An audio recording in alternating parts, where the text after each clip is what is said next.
Why is that so important? Because I mentioned that you could split the plank, but what about having the boat leak? Isn't that a bad thing? Yes. Yeah, so we're talking about gaskets. So what we use to gasket this is bedding compound. Have you guys heard of bedding compound? Yes. Yeah, so, and you know bedding compound, we use it. Steve, you know, it's like, we used to joke with people because it's called dolphinite. We say that's what happens when people are making it. They have a factory where they turn dolphins into this thing, you see? But it has nothing to do with that, of course.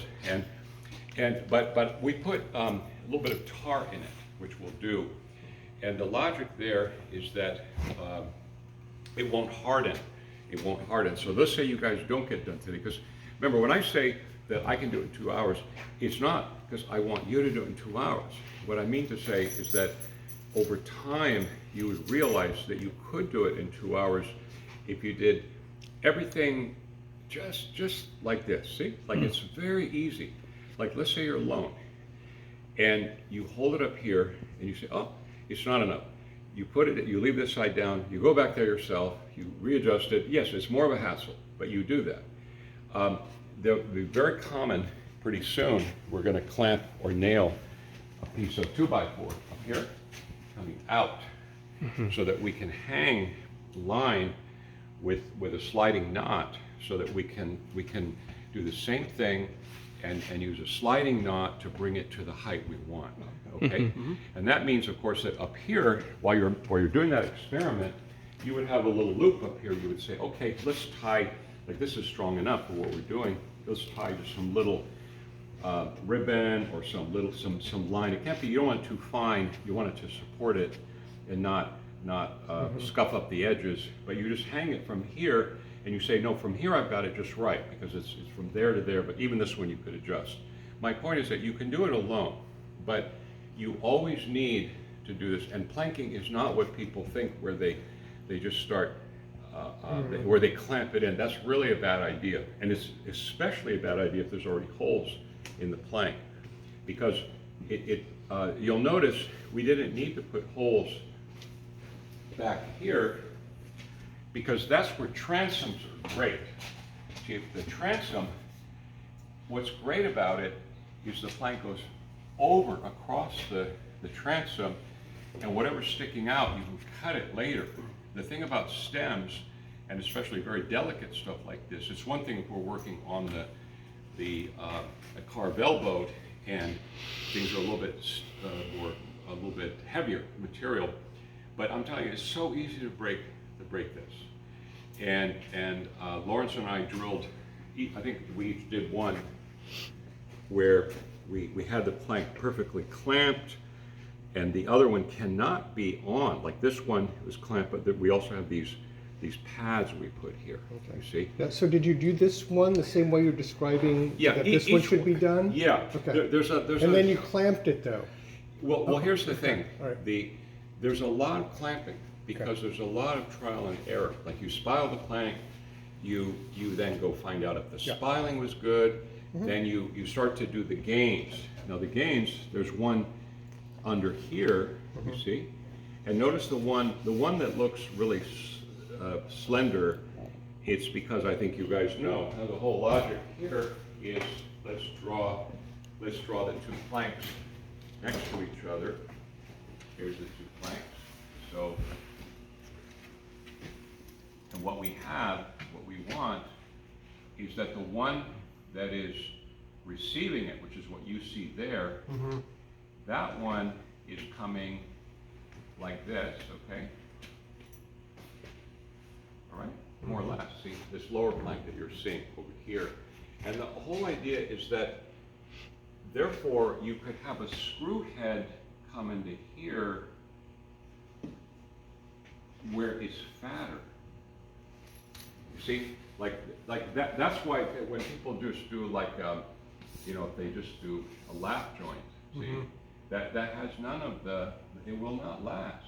See, this will not last, because this has to be very strong out here. It's protecting. And there's a further thing. Notice how thin this is. So it becomes possible to slightly bend this guy for the next plank, to receive the next plank. So it has two virtues. One of it is this. So in other words, under here, this is the thin one, and on the same plank, you have the fat one, which is under here. You see, and then if you look, like what's wonderful about this is if you look this way. See, if you look head on at it, probably it's better to do it on the one on the bench. Maybe look at this, the same thing. We look over here. You can see. Look with me over here, and you can see. Look at this. Here's the thickness of the plank. It's 3/8, huh, roughly speaking. And it looks different because it's cut at an angle, but it's about 3/8. Notice that there's each of these gains, they are double the thickness of the planking. So you have 3/4 and 3/4. Next thing is notice that you have to leave a certain amount in between. See, imagine what would happen if these somehow got to where they were overlapping or something. And the minimum could be a little bit less than this, but you wouldn't want to go too much less than this. You see? So if you see from the end. So notice how pretty this is. This has the gain.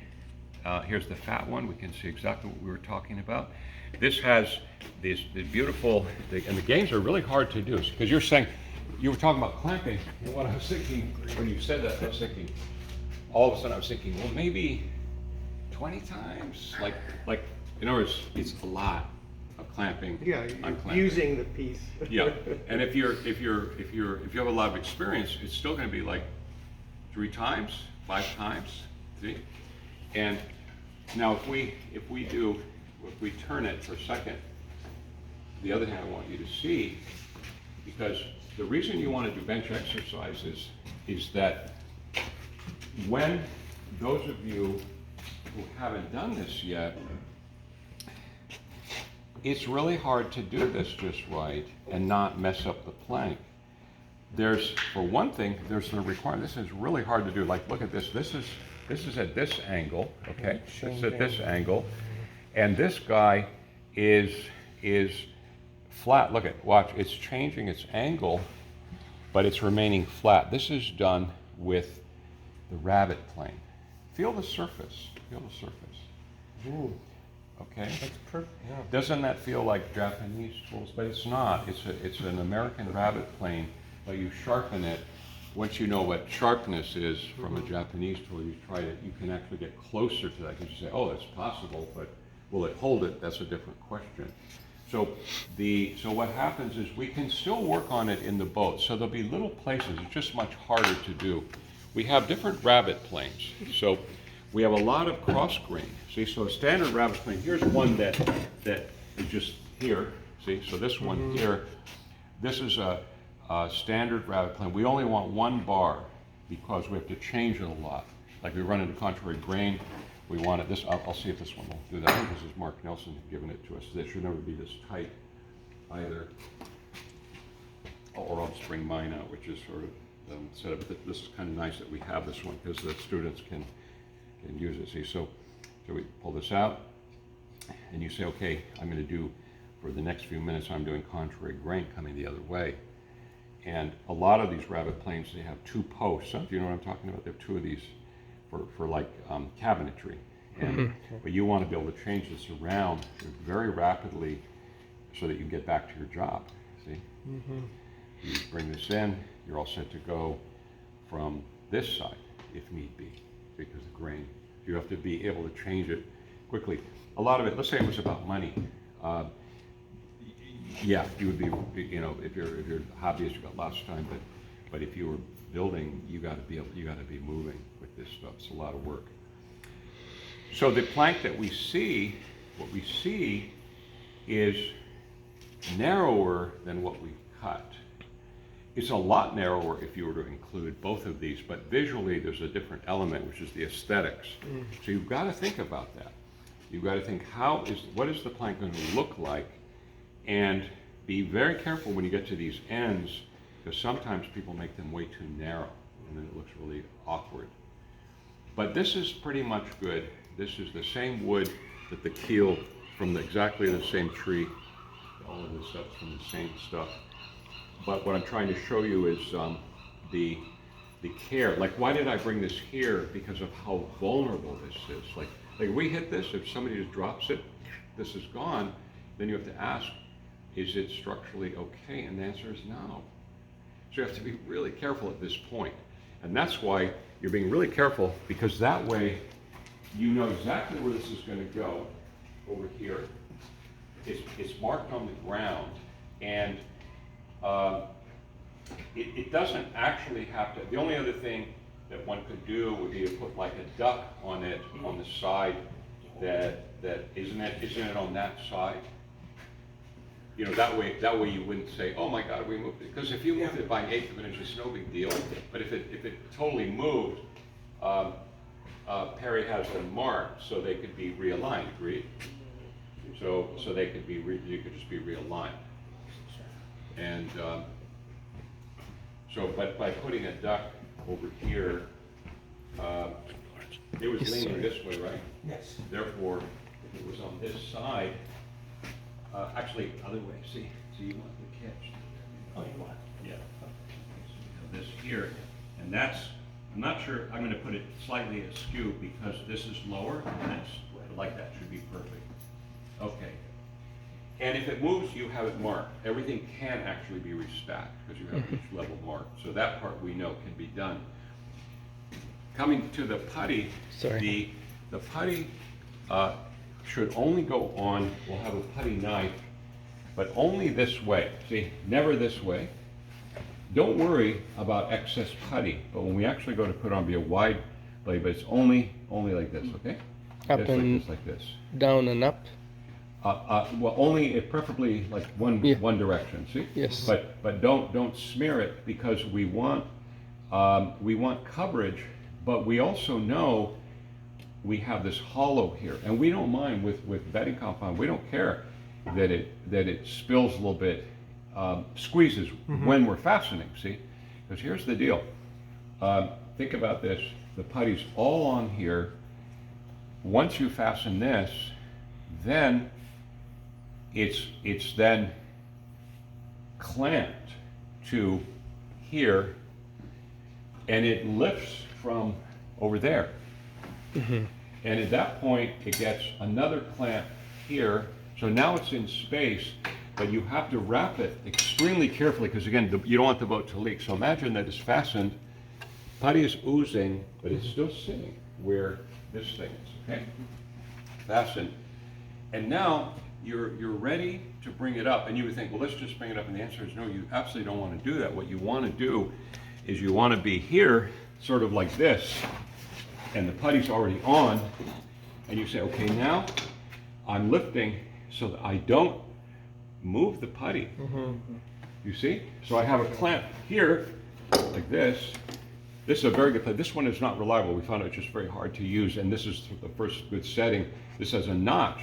See, that's another thing, when you start using this, you say, hey, we actually need a notch here somewhere. And then the other thing you want, you see, would you agree, like there's a straight line here, so there's a gap here. Yeah.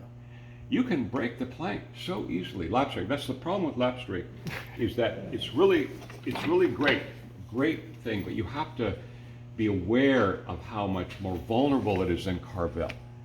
So here, you see how if you were to clamp it, here's the plank, but on top of the plank, you would say, well, I want something like this, right? Because then it can't break this, the actual plank. See, so the pads cannot be like little pads. They have to be pieces of wood that prevent it from breaking.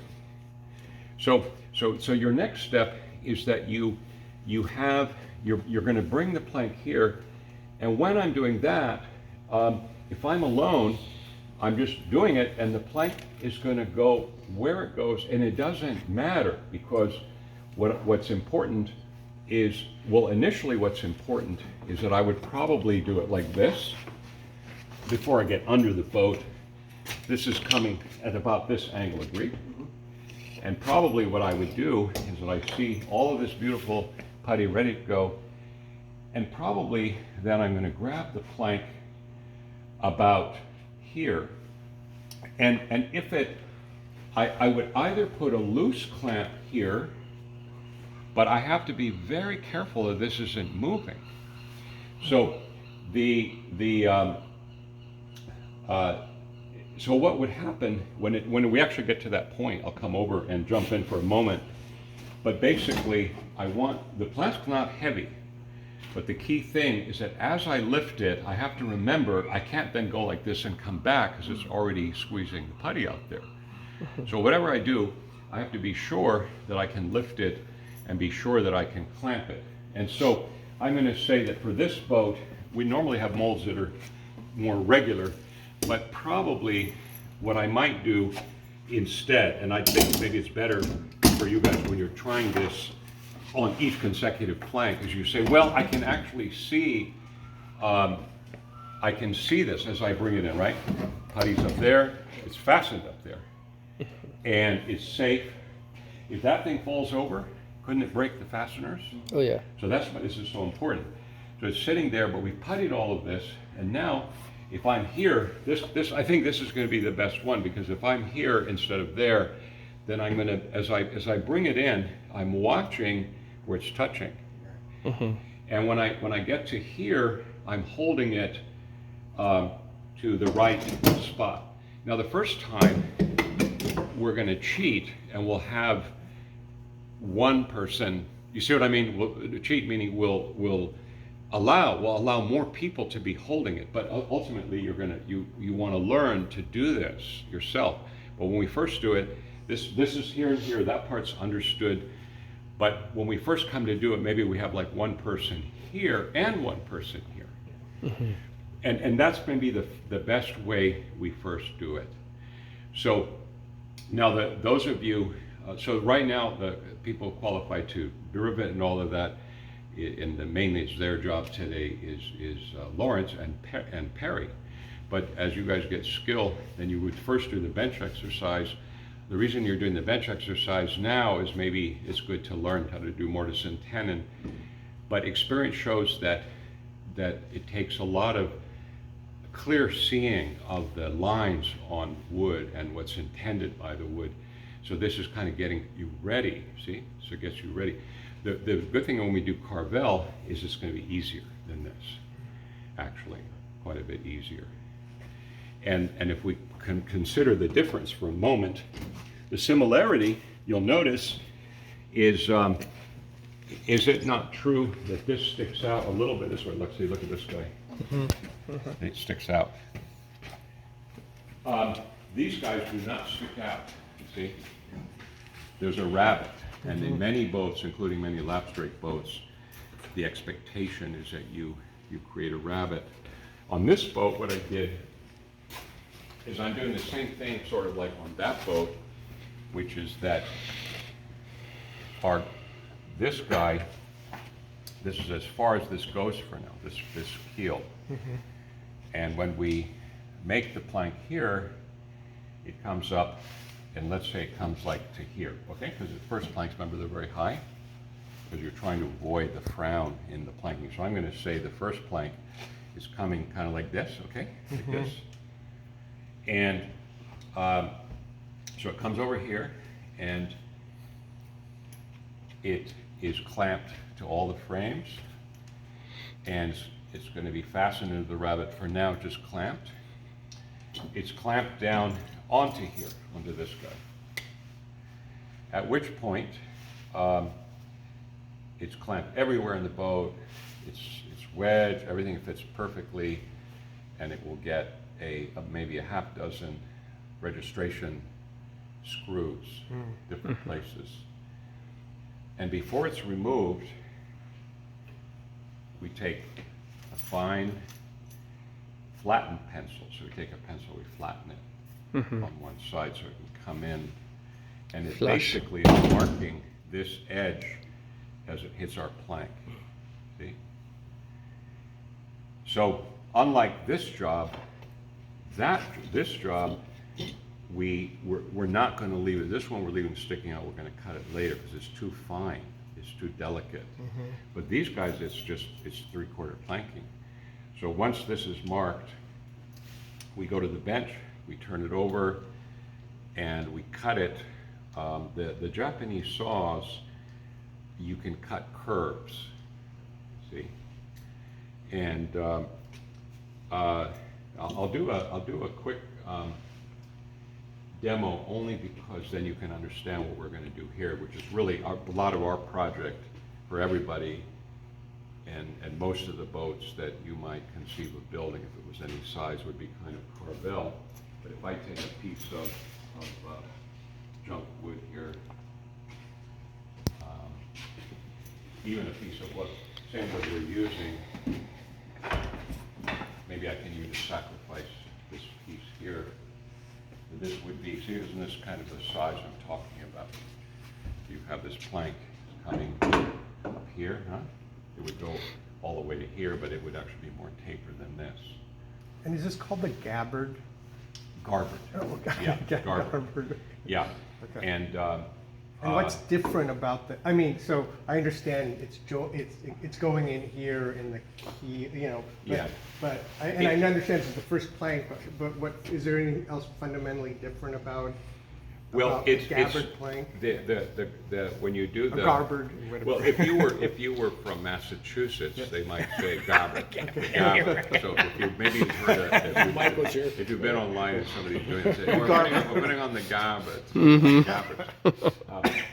Garboard. But you know, Garbot, you know, if you're in French, it's the same word basically, but definitely the R is normally pronounced. Okay. But just to give you a sense of things here, this is probably not sharp enough. So again, just because it's worth it to kind of compare, I'm going to take, I'll just show you real quick, I'll take a pencil here, look at what I'm doing real quick over here. I put it down over where I was working. Is it over here? You just want a number 2, Bob? Yeah, I think I have one here, but if you have one, I'm going to ruin it. There you go. I didn't know if you wanted to add like a Oh, carpenter's. cool. Okay, so basically you have your block plane. You have your block plane, and you're going to find a nice spot where you can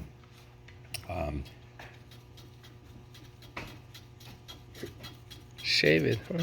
yeah, you're going to shave this down. And it's very important that you're shaving from further back, see?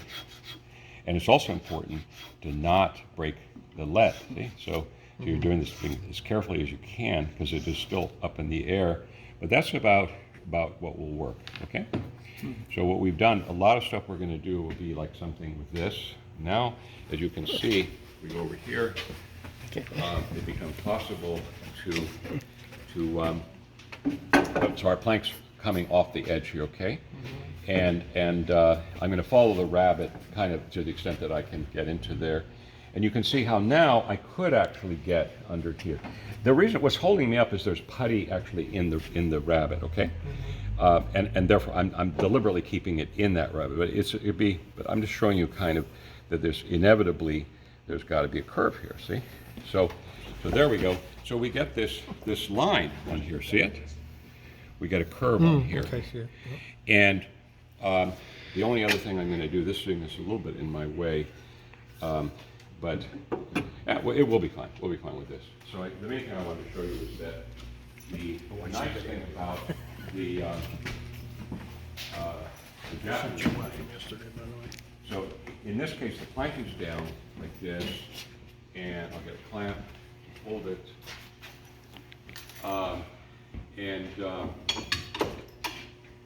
it would be like a long plank, obviously it'll be held down, and then we'll have a pad usually on it. In this case, we don't need the pad because it's a scrap piece, huh? You would have it carefully. And you'll notice what I'm doing, the curve that I drew is right here, can you see it? So it's a thin line, but it's okay, we can, as long as we can see it, we're fine. Hopefully this is going to be tall, but I think it's a good clamp for this. All right, so we'll bring this even over a little bit like this. So you have this out kind of like when we do our joints when we're trying to clamp them down, we're using chisel work, okay? Maybe something along this line. Anyway, you've got a big bench, and sometimes you're going to use these sawhorses we have that you then have to move up and down, hold the plank steady. But this end of it, better that you have it clamped. And now you've got your rip side of the blade, and you're going to start it instead of from this side that way, you're usually going to start it, it's going to work better on the pull stroke. So I'm looking for the line that we have, this fine line. There it is. See? So I'm going to come around here.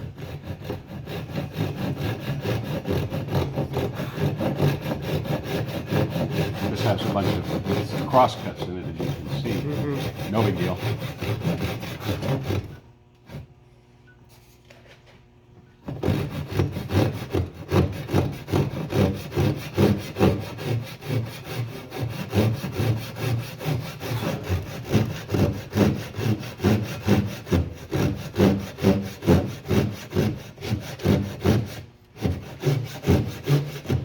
Curving around.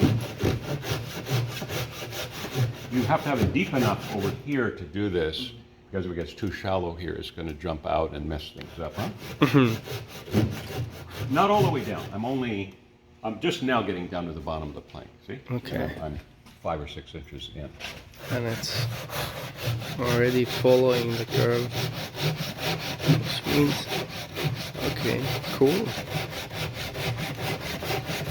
So in other words, this is different from, normally we're coming in, the Japanese, but there are lots of times when you're wanting to guide the saw. This is a good example where if you tried the other way, you'll see it's not very successful, because you need to be able to actually bend this with the handle while you're doing this, see? So this could also be done prepping one of these if you wanted to. It's not, before you put the gains. After the gains, no way, because it's very fragile. But when you're first, if you wanted to, you could cut the curve in it. When we go to cut it, we will be coming down the thing with a curve, or we would cut pieces and leave an amount sticking out for the plane. But what I'm showing you here is we won't have that option. So what I'm showing you here is we have the option to plane it on the bench after we saw it. But when we bring it over there, remember the registration I said we already drilled, like maybe a half dozen holes? It's going to go back, just like this. Isn't this one registered? This one's registered to the stem. So it can only be where we drilled it, or we're in big trouble, like really big trouble. Because we could also harm the stem by putting new holes in it. Look how thin it is, look how small it is. But black locust is that piece of black locust is worth twice its size in fir or something, see? It's twice as strong. Like it looks small, but it's twice as strong. Notice it's grown, that's the other thing. It's a grown piece of wood, okay? All right, so this guy, I'll just finish it up so you can see. So, Bob, to get the curve, Yeah. this is just to get the feedback here. So, to get the curve, I notice you're not taking the saw out ever. Yeah, okay? yeah. And so, to get the curve, you're just subtly bending the end that's close to you of the saw. Yeah, And notice that's what I'm seeing. Like Is right that- now, okay. right now the saw is this much underneath, Yep. and this much up here. So the thing is, you're clearly guiding it from the top, and the reason I'm doing it, probably what I'll do, I'll find an older saw. You don't want to use your saws, because if you hurt your saws, then it then means it's hard to do the exercise. This saw is too good to use if you're not used to doing it, but we'll find an old saw that if somebody messes it up, it's not a big deal. So you're trying not to harm your saw, but it's totally no problem. Japanese saws, you can do this for years with the same saw, and as long as you're careful, it's no problem. But it can kink all of a sudden if you're not doing it right. That's why you don't want to go too far down, because you see how, Yeah, 'cause like it can't- imagine it's that too- this is a batten, and it works best as a batten if it's flat. However, we do have to cut the wood after all. Yeah. So we start in the front, we like slowly lead it in. like But I'm basically, doing. you're curving Yeah. the blade. Yeah, I mean, and this incidentally, I think is actually the actual size of the, let me see what this is. This is more, we're only doing 3/4, this is 1 inch. So we're only doing 3/4 planking. So it'll be easier than this, okay? And, okay, so keep going. And now, by the way, when I say that, that's not technically true, because I gave you guys a lesson in the last class, as you recall, where we were leaving extra wood to hollow and round. Remember the class? So this actually could be a 1 inch piece of wood yeah. Yeah. that we're going to hollow it more precisely at any rate once we make this cut.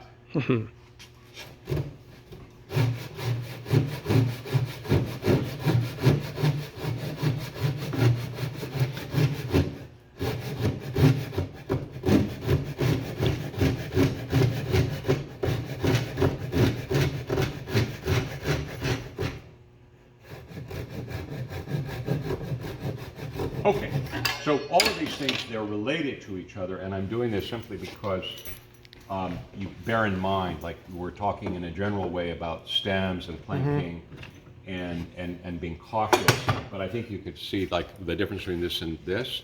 Like somebody says, you know, hey, it's break time. They drop it on the floor. Who cares? You know, it's like you can't hurt it, you see? So when we come back here, and we put it back here, and we see our plank. Let me take this and you can come out. Yeah, see? So our plank is here. It has a gap because of the putty. See that putty over there? You see how this fits here? Now this is, I haven't planed it yet. So actually we would plane it, wouldn't we? Yeah. We would plane it. My point though is that we would, when we go to hold it down, so let me take back a little bit of the statement I said earlier, like we first of all, we would clean this up. Meaning we wouldn't just do this. We don't need to haul. This is all flat, straight up here, these short distances. So the main thing is that why do we want to be so careful with this? We want to be careful with it because then later on we simply make a piece that everywhere we can pick up these angles, and that piece fits in here, and this guy is not finished being shaped. As we plank, and before we plank, remember one day I had you guys holding the batten for me? Yeah. But when we get more frames in here, we're gonna find out that before we plank, say here, I can tell you for sure the boat comes in more towards the bow where it cuts through the water.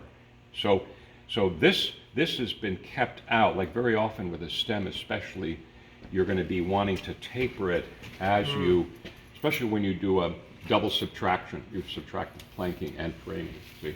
So you're going to want to then do this part ahead. You don't want to like do this plank, fasten it, and then look. No, you've got to get up ahead of that plank. So that At least instead of two planking- or Put this so. garboard on before you put this piece over it? Or Not only the garboard, all of these planks. All of them So you imagine before, all okay. the planks. Okay, Because and the reason is that you do it in that order is because. well, the it's reason obvious, is that but- the reason is that the mold is made for novices and for like maybe let's call it a youth program Okay, or yes, novices, and so you don't have a rabbit to it. Imagine you have to get it to fit perfectly in a rabbit. It'd be harder. Like to like do. it's like you have to you can't just do this simple thing and just cut it up there. So that I'm used, those of us who are used to it, it's no problem. But this has an advantage, and the advantage is that now, by the way, here's what would actually happen. You guys would have a line, but then you would have a thin batten, and you would make a ghost line that is further out. So that way, when you go to plane it, so what is the planing is going to just simply look like, again, you could probably use the block plane.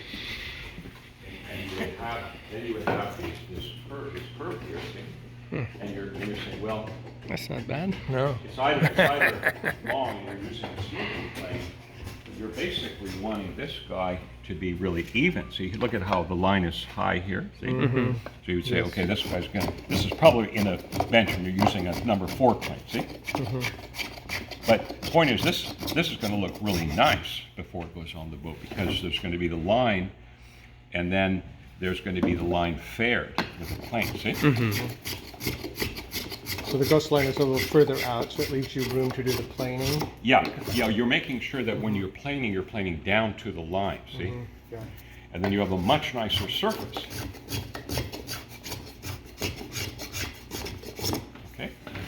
that. And so then you are down to your line, you already have the fasteners, and you can finish up with other hollowing and stuff that you want to do, see? By the time it gets here, see that normally when you think of boats, like this boat that we're doing, there's, even that boat is got a little bit of curvature. If the bow is curved, even though you think the plank is straight, the truth is it has to curve around the stem. So what I talked about, the curve and hollowing the side, but actually, if this had a plumb bow, let's say up here, there may be no hollowing in that bow. You see, because it's just a straight line. And this is coming to a straight plumb line, like a lot of boats are that way, little various kinds of small boats. But the minute there's a curve, that curve means there will necessarily be a curve on your plank. Yeah, so that's why you would plane it, then you would come back, you would clamp it on. You don't, at this point, you don't have to put the screws back in yet, but you would clamp it on, and you would see, you would be hollowing until it fits nicely. But the holes would just be there, ready for you. And obviously, with this putty gun, you can imagine, and everything fair, this is going to be right up. This is going to be fastening into here. It's going to be fastening into the frames. The frames are the strongest thing, but you also want to button it up along the rabbet line too. So essentially, we'll have this material, same material for our planks, and our planks are bending around here, and they're coming in a lot. There are places where the planks are just kind of sitting there. But when you get up here, we may have to steam it, if possible. In some cases, we may have to steam the plank first. So we would steam it. So consider how wonderful the Japanese saw is for a minute. Because some people say, well, why don't you take it to the bandsaw? And yes, you could do that.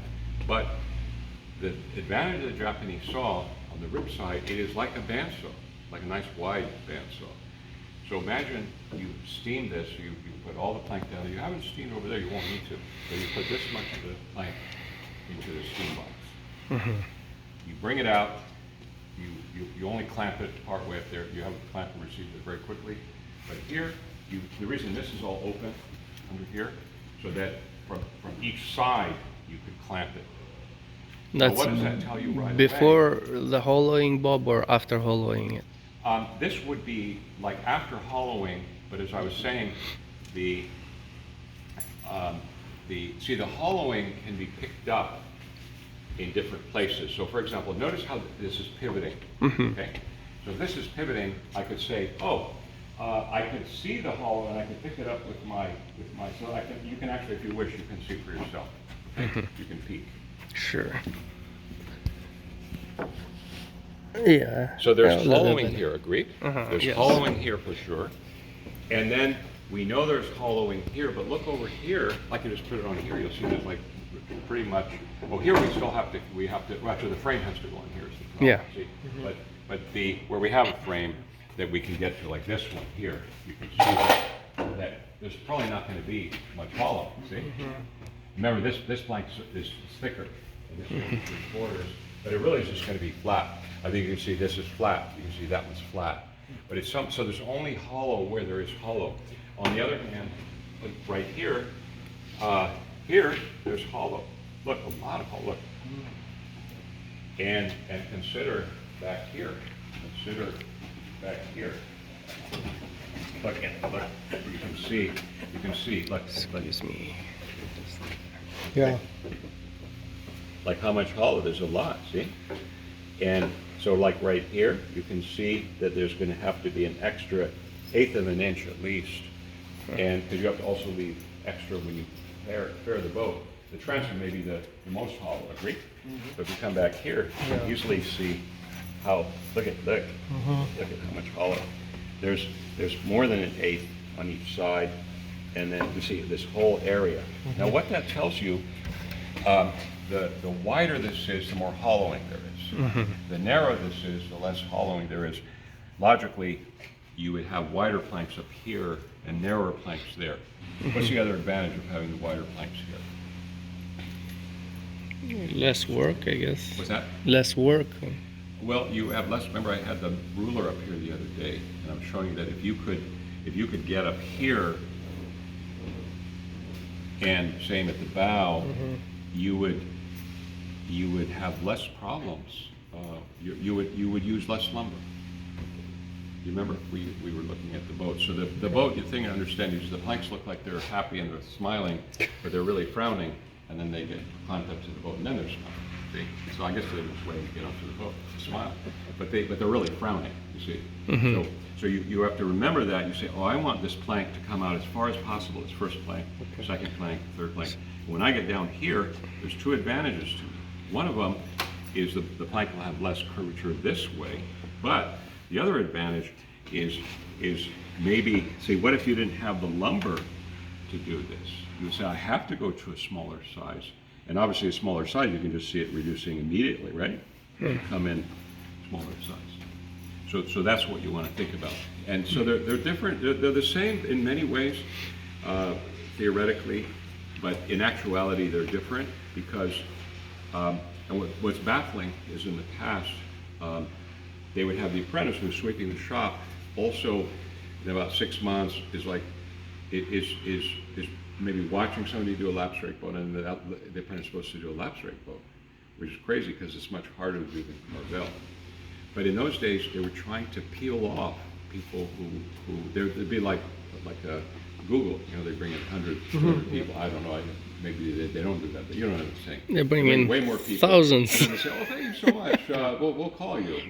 And but this one it works different. The people who can't do it very easily, they say, "Oh, I'm sorry, this job doesn't suit me," and they just leave. See, so there's that little thing. But I don't like the idea. I think people should go from bench exercises to simpler things, and then get up to skill. It takes a long time to get up to skill to do what these planks are. Like 3 years for not 3 years, but 2 years or something, right? Right? It takes a long time. Yeah, very long. And Yeah. you can, and if you mention, like one thing, imagine the whole plank. Well, actually, I fixed remember Barry? Yes. It's this side, right? Yeah. Yeah. Barry was one of our students, and maybe, we don't know, his wife got cancer and stuff. Yeah. But notice what I did. I was shocked because I wasn't watching, I was teaching somebody else, and I said, go ahead It's and glued. keep planing till it fits. We There's kept a planing. patch. No, and then I had to insert a piece, see, this piece, and I glued it. But also the reason I'm telling you this is so that you're not freaked out about doing this, that it can be fixed. It's a hassle, but I'm able to fix it because I smooth it out, I put a piece in that's heavier sticking out, but that's same size this way. I glue it, and then I plane it smooth till it's fitting. But it's a lot of work, actually. However, it means that you don't have to worry that we're going to throw the plank away necessarily, you see? Okay? necessarily. Yeah. So why you start with little the pieces. thing is, it's a school after all. We're not like building the boat to sell the boat, so it's really okay. Like if